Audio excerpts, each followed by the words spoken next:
Morning student, आप सभी का हमारे यूट्यूब चैनल एमएलएस क्लासेस में स्वागत है। कक्षा 12 भौतिक विज्ञान।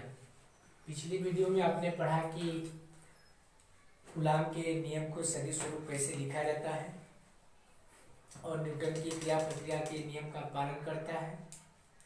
आज की वीडियो में हम पढ़ेंगे वैद्युत क्षेत्र। वैद्युत क्षेत्र की तीव्रता किसी आवेश बिंदु आवेश के कारण किसी बिंदु पर उसकी तीव्रता कितनी होती है। तो पहले हम वैद्युत क्षेत्र का अध्ययन करते हैं। एक कोई बिंदु आवेश है, इसके चारों तरफ का यह कोई क्षेत्र है जिसमें किसी दूसरे आवेश को लाकर हम आकर्षण या प्रतिकर्षण अर्थात वैद्युत बल का अनुभव किया जा सके।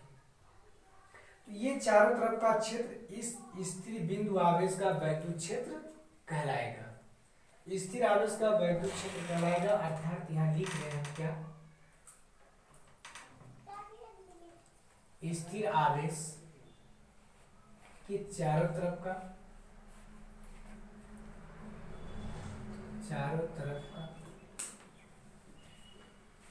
वह क्षेत्र जहां वैद्युत बल का अनुभव किया जा सके उसे स्थिर आवेश का वैद्युत क्षेत्र कहा जाता है।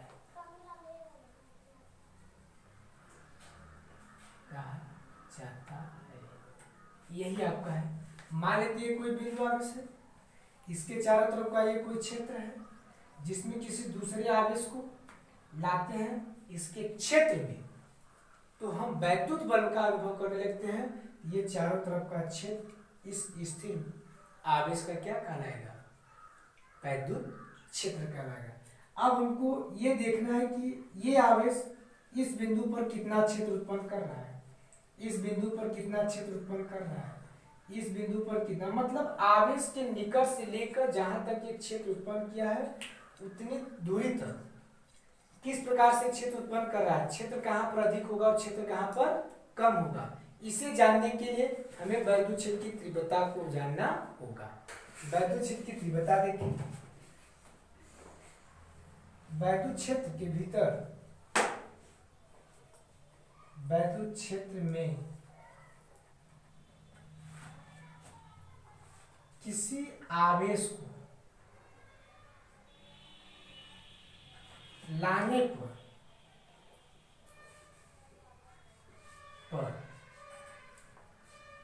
लगने वाले बल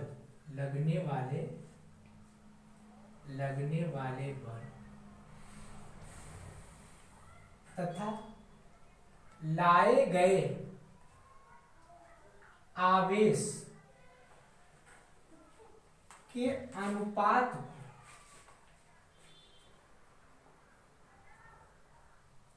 उस आवेश का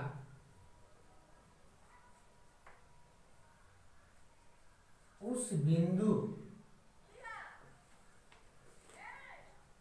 वैद्युत क्षेत्र की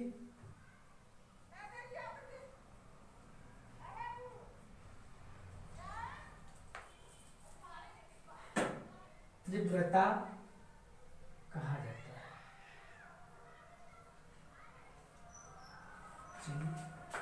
ये कोई स्थिर आवेश है, इसके चारों तरफ का ये कोई क्षेत्र है जहां किसी दूसरे आवेश, यहां देखिए क्या लिखा है, किसी आवेश को लाने पर, जिस आवेश को वैद्युत क्षेत्र में लाया जाता है उसी आवेश को परीक्षण आवेश के नाम से जाना जाता है। तो हम मान लें कि Q0 आवेश को लाए हैं वैद्युत क्षेत्र के भीतर बिंदु P पर, और जैसे Q0 परीक्षण आवेश कहा जाता है, जैसे वैद्युत क्षेत्र के भीतर बिंदु P पर लाए तो Q1 के कारण उस पर बल लगेगा। वो हम मान लिया बल कितना लगता है, F। और परिभाषा में क्या कहा जाता है, लगने वाले बल तथा लाए गए आवेश के अनुपात। और हम लाए कौन से आवेश थे, परीक्षण आवेश जिसे Q0 कहते हैं। लाए गए आवेश के अनुपात को इस आवेश का इस बिंदु P पर वैद्युत क्षेत्र की तीव्रता कही जाएगी, जिस वैद्युत क्षेत्र की तीव्रता को किससे लिखा जाता है? E से। तो अब आप E बराबर क्या लिखेंगे? F/Q ना, मतलब वैद्युत क्षेत्र के भीतर किसी आवेश को लाने पर लगने वाला बल और लाए गए आवेश का अनुपात ही क्या कहलाएगा? वैद्युत क्षेत्र की तीव्रता। अच्छा, तीव्रता का मात्रक क्या होगा? यहाँ से बल का मात्रक न्यूटन, आवेश का मात्रक कूलाम, न्यूटन प्रति कूलाम, अर्थात संकेत में लोग N/C लिखते हैं, N/C लिखते हैं। मात्रा क्या हो जाएगा? न्यूटन प्रति कूलाम होगा, आवेश लिखा गया कूलाम होगा, न्यूटन प्रति कूलाम होगा, जिसे N/C के रूप में जाना जाता है। अब हम ये ज्ञात करेंगे कि इस आवेश के कारण इस बिंदु पर जो उत्पन्न तीव्रता है, इस आवेश और इस जो दूरी, कुछ दूरी होगी, इस दूरी के किस प्रकार निर्भर कर रही है। इस आवेश के कारण इस बिंदु पर जो उत्पन्न तीव्रता E है, इस आवेश तथा दूरी पर किस प्रकार निर्भर कर रही है, इसी को कहा जाता है किसी बिंदु आवेश के कारण किसी बिंदु पर उत्पन्न तीव्रता का व्यंजक क्या होगा, सूत्र क्या होगा, जो हम आज किसी बिंदु आवेश के कारण किसी बिंदु पर उत्पन्न वैद्युत क्षेत्र की तीव्रता का अध्ययन करें। चलिए, बिंदु आवेश के कारण किसी बिंदु पर वैद्युत क्षेत्र की तीव्रता का अध्ययन करें। तो माना कोई बिंदु आवेश Q, जिससे R दूरी पर कोई बिंदु P है, जिस पर हमको वैद्युत क्षेत्र की तीव्रता की गणना करनी है। ये आप डेरिवेशन को करते समय लिखेंगे। माना कोई बिंदु आवेश Q, जिससे R दूरी पर कोई बिंदु P है, जिस पर हम इस Q आवेश के कारण उत्पन्न तीव्रता की गणना करेंगे। इसके लिए माना बिंदु P पर कोई परीक्षण आवेश Q0 को लाकर रखा जाता है, तब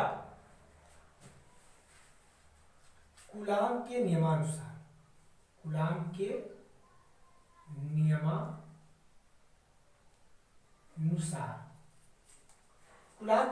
इनके और इनके बीच लगने वाला बल क्या होगा? तो आप जानते हैं F बराबर होता है Q0 बटे R², समीकरण 1। अब वैद्युत क्षेत्र की तीव्रता की परिभाषा से लिख देते हैं डायरेक्ट। तीव्रता की परिभाषा से, तीव्रता की परिभाषा क्या होती है? तो तीव्रता E बराबर होता है कि लगने वाले बल तथा लाए गए परीक्षण आवेश के अनुपात को कहा जाता है। तो तीव्रता की परिभाषा में F का मान रखने पर E बराबर क्या हो जाएगा?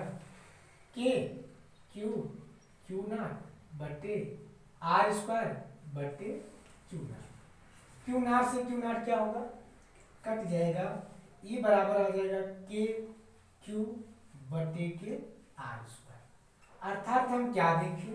उत्पन्न तीव्रता बिंदु आवेश के समानुपाती होता है और उत्पन्न तीव्रता दूरी के वर्ग के व्युत्क्रमानुपाती होता है। अर्थात आवेश का परिमाण बढ़ेगा तो तीव्रता भी उस बिंदु पर बढ़ेगी, लेकिन जब आवेश के दूरी बढ़ेगी, उस बिंदु P की स्थिर बिंदु आवेश से दूरी बढ़ेगी, तो यहाँ देखिए व्युत्क्रमानुपाती है, तो व्युत्क्रमानुपाती का मतलब घटेगा। दूरी बढ़ेगी तो तीव्रता घटेगी, और दूरी घटेगा तो तीव्रता बढ़ेगी। और ई समानुपाती का मतलब आवेश का परिमाण बढ़ेगा तो तीव्रता भी बढ़ेगी, आवेश का परिमाण घटेगा तो तीव्रता भी घटेगी। तो अब हम आज की वीडियो में ये देखेंगे आवेश के परिमाण तथा दूरी में क्या ग्राफ है, मतलब तीव्रता और आवेश के परिमाण में क्या ग्राफ है और तीव्रता और दूरी में क्या ग्राफ होती है, जो देखेंगे। तो पहले तीव्रता और आवेश के बीच हम ग्राफ देखते हैं। ये वाई अक्ष और ये यक्ष अक्ष है। वाई अक्ष पर हम तीव्रता को दिखा दिए और यक्ष अक्ष पर हम दूरी को दिखा दिए। नहीं, आवेश देख रहे हैं तो हमको आवेश दिखाना होगा। क्यों?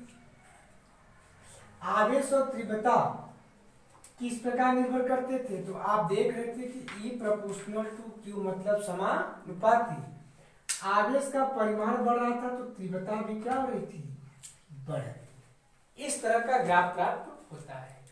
इसका मतलब हो गया कि जैसे जैसे आवेश का परिमाण बढ़ेगा वैसे वैसे उस बिंदु पर तीव्रता भी बढ़ती जाएगी। मतलब उस बिंदु पर लगने वाला जो बल होगा वो काफी अधिक बढ़ जाएगा पहले की अपेक्षा। अब ठीक उसी प्रकार तीव्रता और दूरी के बीच ग्राफ क्या होगी? ये वाई अक्ष है और ये यक्ष अक्ष है। वाई अक्ष पर हम तीव्रता को दिखा दिए और यक्ष अक्ष पर हम किसको दिखा दिए? दूरी को।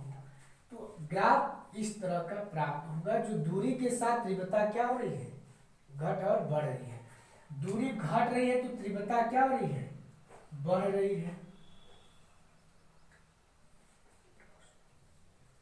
देखिए दूरी अब घट रही है तो तीव्रता क्या हो रही है? बढ़ रही है। अब यही अगर हम तीव्रता को घटाएं तो दूरी क्या हो रही है? बढ़ रही है। तो इस तरह से ग्राफ होता है जो आप देखे थे कि E प्रोपोर्शनल टू 1/r²। तो आज का वीडियो अगर आपको पसंद आए तो सब्सक्राइब और लाइक करना ना भूलें।